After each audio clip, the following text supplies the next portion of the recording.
Film की शुरुआत होती है आर्थर यानी एक्वामैन को दिखाने से। हमें पता चला कि उसकी जिंदगी पूरी तरह से बदल गई है। वो एटलांटिस का राजा बन गया है। उसकी शादी मीरा से हो गई है जो दूसरे किंगडम की राजा की बेटी है और अब इनका एक बेटा भी है। अब कहानी शिफ्ट होकर आ जाती है इस मूवी के विलन पर जिसका नाम ब्लैक मैंटा है। उसके डैड की मौत हो गई थी पर वो उनके मरने का जिम्मेदार हमेशा से आर्थर को समझता आ रहा है। इसलिए ब्लैक मैंटा आज भी आर्थर से बदला लेने का फैसला करता है। वो अपने लिए खास किस्म का पावरफुल सूट भी बना रहा था और इस बात का भी इंतजार कर रहा था ये सूट पूरा होने के बाद मैं एक्वामैन से लड़ाई करूं। इसके बाद हम एक डॉक्टर को देखते हैं जो मरीन साइंटिस्ट भी था यानी समंदर के नीचे की दुनिया का, और अभी वो एटलांटिस के ऊपर ही रिसर्च कर रहा था। उसकी कोशिश थी कि एटलांटिस को ढूंढकर वहां जाए और उसे सबके सामने बाहर दुनिया में ला सके ताकि वो ये साबित करने में कामयाब हो जाए कि एटलांटिस जैसी दुनिया सच में पाई जाती है। एटलांटिस की इस रिसर्च को लेकर वो साइंटिस्ट एक बार अंटार्कटिका जाते हैं और वहाँ की बर्फ में कोई चीज ढूंढने की कोशिश करने लगती है। लेकिन तभी साइंटिस्ट और उनकी टीम पर ऑक्टोपस जैसा कोई मॉन्स्टर हमला कर देता है क्योंकि उसके बड़े बड़े टेंटिकल्स भी थे। तो इस वजह से साइंटिस्ट अपनी टीम के साथ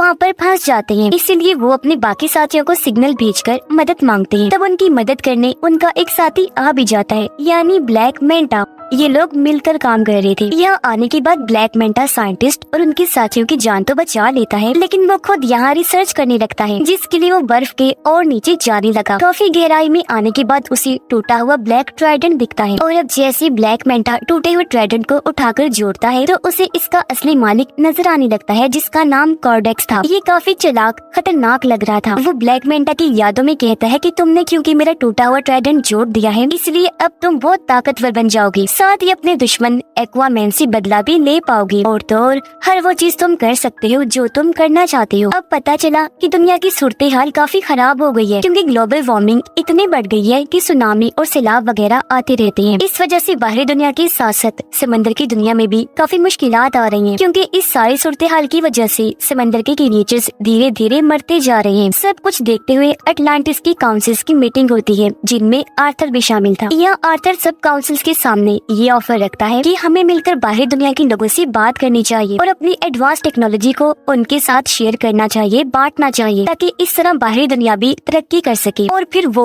हम लोगों की भी मुश्किलात को हल कर सके। पर जाहिर सी बात है कोई भी इस बात पर राजी नहीं होता। सभी काउंसिल्स मिलकर कहते हैं कि ऐसा नहीं हो सकता। उधर ब्लैक मैंटा का सूट पूरी तरह तैयार हो गया था और अब वो ये चाह रहा था कि मैं किसी तरह एटलांटिस में घुसकर ओरिकेल्कम को चुरा लूं। अब ओरिकेल्कम एटलांटिस किंगडम में पाया जाने वाला एक तरह का मेटल है जो बिल्कुल पेट्रोल की तरह काम करता है। इसके अलावा भी ओरिकेल्कम के बहुत फायदे हैं। तो अब ओरिकेल्कम को पाने के लिए ब्लैक मैंटा अपनी टीम के साथ एटलांटिस में घुस जाता है और वहाँ पर हमला कर देता है। अब उसकी तबाही को देखकर मीरा उसे रोकने के लिए ब्लैक मैंटा के पास जाती है पर क्योंकि ये नया पावरफुल सूट पहनकर वो काफी ताकतवर बन गया था इसीलिए मीरा पर ही हमला करके जख्मी कर देता है जिससे वो बेहोश हो गई। ब्लैक मैंटा दोबारा से मीरा के पास आया। इससे पहले वो कोई और हमला उस पर करता यहाँ आर्थर आ जाता है। अपनी वाइफ को बचाने के लिए वो अपने दुश्मन ब्लैक मैंटा से लड़ने लगा और इस तरह इनकी जबरदस्त लड़ाई होने लगती है। लड़ाई के दौरान ब्लैक मैंटा की टीम उसे सिग्नल भेजती है जिससे वो समझ गया कि मेरी टीम ने ओरिकेल्कम ढूंढ लिया है। इसका मतलब कि अब वो वापस जा सकता है। तो इसीलिए लड़ाई को बीच में ही छोड़कर वो यहाँ से निकल गया। सही सलामत भागने में भी कामयाब हो जाता है। अब मीरा की हालत काफी खराब थी जहाँ तभी उन दोनों के पास आर्थर की मोम आई। आर्थर की मोम उसे कहती है कि ये बात काफी सोचने वाली है कि अगर ब्लैक मैंटा सच में इधर एटलांटिस में ओरिकेल्कम को ही लेने आया था तो फिर तो यकीनन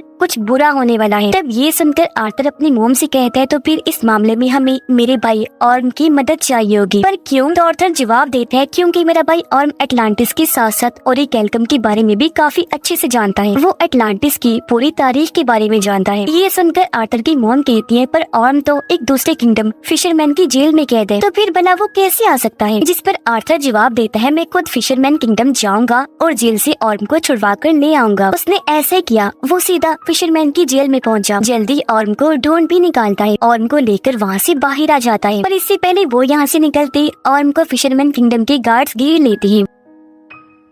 ऑर्म की हालत अब काफी खराब हो गई है, क्योंकि यहाँ उसे ठीक से खाना नहीं दिया जाता था, जिस वजह से उसका जिस्म काफी कमजोर हो गया था। पर जैसे ये बाहर आई और समंदर का पानी इसके जिस्म को लगा, वो पहले की तरह सेहतमंद और ताकतवर बन जाता है। उसके पास पहले जैसी पावर्स भी आ जाती है। इसलिए ऑर्म अकेला ही गार्ड से भिड़ गया, उन पर भारी पड़ता है। एक ही झटके में सभी गार्ड्स को मार के रख देता है, जिसके बाद दोनों भाई यहाँ से निकल जाते हैं। रास्ते में बातें करते करते दोनों एक दूसरे को अपनी अपनी जिंदगी के बारे में बताते हैं। आर्थर ऑर्म से कहता है कि मैं अटलांटिस का राजा बन बन के थक गया हूँ, अब मुझे इस काम में बोरियत होने लगी है। लेकिन ये सुनकर ऑर्म को काफी हैरत हुई। वो आर्थर से कहता है कि जिस राजा की गद्दी को पाने के लिए मैंने भी बचपन से कोशिश की कि मैं राजा बन जाऊं, पर वो गद्दी तुम्हें मिल गई, जिस गद्दी की तुम्हें कोई परवाह भी नहीं है। ये बात तो काफी अजीब और कमाल की है। जिसके बाद ये दोनों सीधा किंगफिश के पास गए और उससे ब्लैक मेंटा के बारे में पूछने लगते हैं, जिस पर किंगफिश दोनों को जवाब देता है कि ब्लैक मेंटा तुम दोनों को एक आइलैंड पर मिल सकता है, जो आइलैंड साउथ एरिया में है। और अब ये सुनकर दोनों भाई साउथ एरिया की तरफ निकल जाते हैं उस आइलैंड पर जाने के लिए। पर यहाँ आकर उन्होंने देखा कि पूरा आइलैंड ही बदला हुआ है। ऐसा लग रहा है जैसे ऑरिकेल्कम को जलाकर उसका धुआं यहाँ फैला दिया गया है, जिससे यहाँ के पेड़ पौधे यहाँ तक कि जानवर भी पूरी तरह म्यूटेट हो गए हैं, बदल गए हैं, जिस वजह से उनका साइज काफी बड़ा हो गया है। यहाँ तक कि इधर के चूहे भी इतने बड़े हो गए हैं कि उनका साइज हाथी जैसा लग रहा है। साइंटिस्ट दिखाया गया जो इस वक्त ब्लैक मेंटा के ठिकाने पर होता है। यहाँ साइंटिस्ट जब कोडेक्स के टूटे हुए ब्लैक ट्राइडेंट को देखता है तो बिना सोचे उसे पकड़ लेता है, और अब उसे छूते ही साइंटिस्ट को भी अपने दिमाग में कोडेक्स दिखाई देने लगता है, जो साइंटिस्ट को भी गलत काम करने के लिए कहने लगा, जैसा उसने ब्लैक मेंटा को कहा था। पर तभी यहाँ ब्लैक मेंटा आ गया। वो साइंटिस्ट के हाथ से ब्लैक ट्राइडेंट लेते हुए कहने लगा, साइंटिस्ट जी, आप जानना चाहती थी ना कि मेरा मकसद क्या है, तो सुनो। मेरा मकसद ये है कि मैं आर्थर और उसके पूरे खानदान को खत्म कर दूं, और अगर ऐसा करने के लिए मुझे किसी शैतान से भी डील करनी पड़ी तो मैं इसके लिए भी राजी हूँ। तभी हमने देखा कि ब्लैक मेंटा के इस ठिकाने को ढूंढते हुए यहाँ आर्थर और ऑर्म भी आ जाते हैं, जो आते ही साइंटिस्ट से मिले। वो क्योंकि समझ गया था कि आर्थर और ऑर्म एटलांटिस से आए हैं, तो वो उन्हें बता ही देता है कि उसका मकसद एटलांटिस को भी बर्बाद करने का है। इसी के साथ साइंटिस्ट दोनों को ब्लैक ट्राइडेंट के बारे में भी बता देता है, और ये भी कि जैसे उसे छुआ जाए ट्राइडेंट के मालिक कोडेक्स की यादें दिखाई देने लगती हैं। इनकी बात चल ही रही थी कि तभी यहाँ ब्लैक मेंटा की टीम के लोग आर्थर और ऑर्म पे हमला कर देते हैं, लेकिन ये दोनों ही भाई मिलकर बहादुरी से उनका मुकाबला करने लगे। ये उनको काफी बुरा मार रहे थे कि तभी यहाँ ब्लैक मेंटा आ जाता है, वो भी अपना पूरा सूट पहने हुए, और अब वो इन दोनों से लड़ाई करने लगता है। लेकिन इस बीच ऑर्म गलती से उस ब्लैक ट्राइडेंट को पकड़ लेता है, जिस वजह से उसे भी कोडेक्स की यादें दिखाई देने लगती है। तो ये सब होने की वजह से कुछ देर के लिए ऑर्म का लड़ाई पर से ध्यान हट जाता है, जिसका फायदा उठाकर ब्लैक मेंटा उस पर हमला कर देता है। वो जवाबी हमला ना करने की वजह से काफी जख्मी हो गया, और अब ब्लैक मेंटा इस तरह दोनों से लड़ता है कि वो इन पर भारी पड़ने लगा। अब जब ये लग रहा था कि ब्लैक मेंटा दोनों को ये मार देगा, तो तभी यहाँ मीरा के डैड आ गए, इन्हीं राजा, जो आकर दोनों की मदद कर देते हैं और इन्हें निकाल कर भी यहाँ से ले जाते हैं। यहाँ से काफी दूर जाने के बाद ये एक महफूज जगह पर आ गए, और यहाँ उन लोगों को ब्लैक ट्राइडेंट के बारे में सब कुछ बता देता है।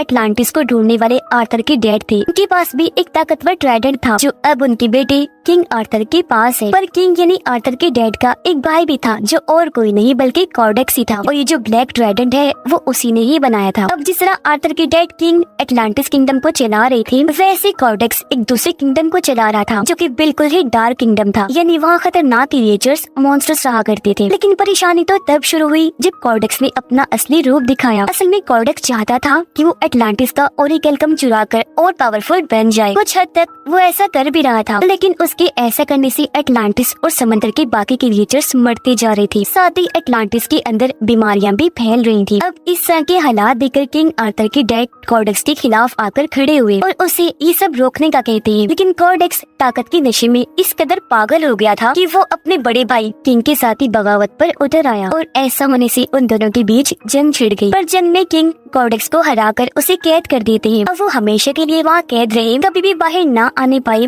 इसके लिए किंग ने अपने खून का इस्तेमाल किया, जिससे हुआ ये कि कोडेक्स जादुई कैद में बंद हो गया, जहाँ से उसका निकल पाना नामुमकिन है। आगे और बताता है कि इस वक्त कोडेक्स यादों के जरिए ब्लैक मेंटा के दिमाग में घुसा हुआ है, क्योंकि वो उसका इस्तेमाल करके आजाद होना चाहता है। ये सब सुनने के बाद आर्थर और ऑर्म की मोम भी सारी बात समझ जाती है। वो उन्हें बताने लगी कि हाँ, मैं भी कोडेक्स के बारे में जानती हूँ, और जिस तरह किंग ने अपने खून का इस्तेमाल करके उसे कैद किया था, अब कैद से आजाद होने के लिए उसे किंग की नस्ल के किसी इंसान का खून चाहिए, जब भी कॉर्डेक्स आजाद हो सकता है। मतलब जिनके अंदर किंग का एक खून दौड़ रहा हो। किंग का खून उनकी शाही फैमिली के लोगों में ही हो सकता है।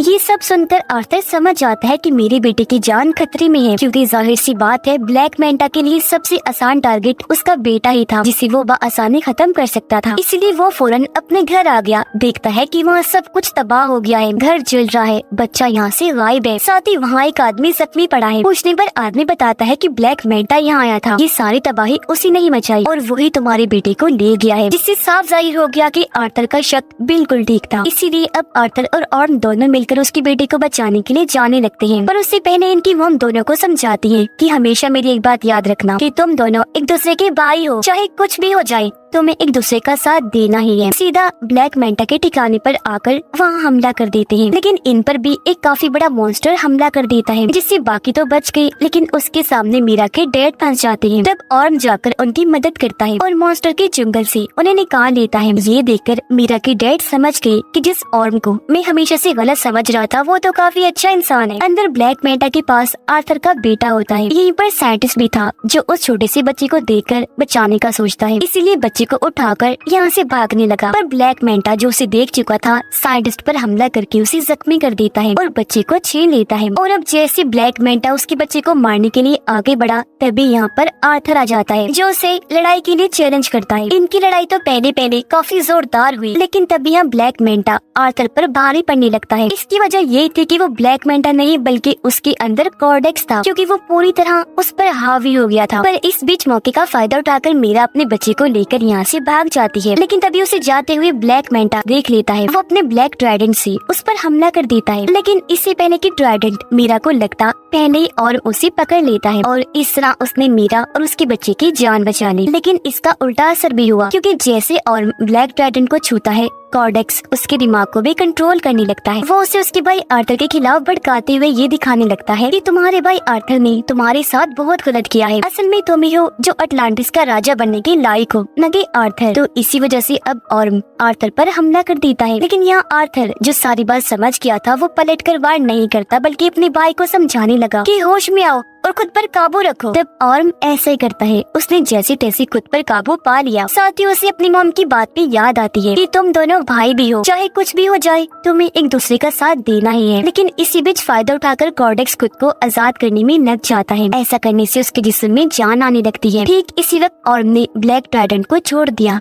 अब तक काफी देर हो गई थी, क्योंकि कॉर्डेक्स खुद को जिंदा करके आजाद हो चुका था। और अब कॉर्डेक्स को अपने सामने देकर आर्थर उसी के ब्लैक ट्राइडेंट से उस पर हमला कर देता है। पर कॉर्डेक्स आसानी से अपने ब्लैक ट्राइडेंट को पकड़ के आर्थर पर हमला करने की कोशिश करने लगता है। पर उससे पहले ही आर्थर अपने वाले ट्राइडेंट की मदद से उसके ब्लैक ट्राइडेंट को तोड़ता हुआ कॉर्डेक्स को जा लगता है, जिससे आखिरकार वो भी अपने ट्राइडेंट के साथ साथ खत्म हो जाता है। उसकी खत्म होते ही पूरी जगह भी तबाह होने लगती है। धीरे धीरे करके ये सारी जगह टूटने लगी थी और तभी इसके नीचे ब्लैक मेंटा दब जाता है। पर उसे मुसीबत में देखकर आर्थर उसके सामने मदद के लिए हाथ बढ़ाता है, पर ब्लैक मेंटा इनकार कर देता है, ये कहकर कि शुक्रिया, मुझे तुम्हारी मदद नहीं चाहिए, तुमसे मदद लेने से अच्छा मैं मरना पसंद करूंगा। तो इसी वजह से ब्लैक मेंटा भी वहीं दबकर मारा जाता है, जबकि आर्थर और उसके बाकी साथी वहाँ से बाहर निकल जाते हैं। यहाँ आर्थर ऑर्म से कहता है कि अब तुम बिल्कुल आजाद हो, तुम्हें अब किसी भी जेल में जाने की जरूरत नहीं पड़ेगी, क्योंकि फिशरमैन की जेल में हम ये कह देंगे कि तुम यहाँ दबकर मारे गए हो और अब तुम यहाँ से जाओ और आजादी से अपनी जिंदगी जियो। ऐसा होने के बाद पूरी तरह अब ऑर्म भी आर्थर को अपना भाई मान लेता है, क्योंकि उनकी गलत फहमियाँ दूर हो गई थी और कहने लगा कि अटलांटिस को जैसे राजा की जरूरत है तुम बिल्कुल वैसे हो, ये किंगडम तुम्हारा ही है। इसके बाद हम देखते हैं कि आर्थर अटलांटिस को दुनिया के सामने ले आता है। बाहरी दुनिया में आकर इस किंगडम के बारे में वो सब कुछ बता देता है। उसने ये भी कहा कि अब से हम अटलांटिस की टेक्नोलॉजी को दुनिया के साथ भी शेयर करेंगे, जिससे होगा ये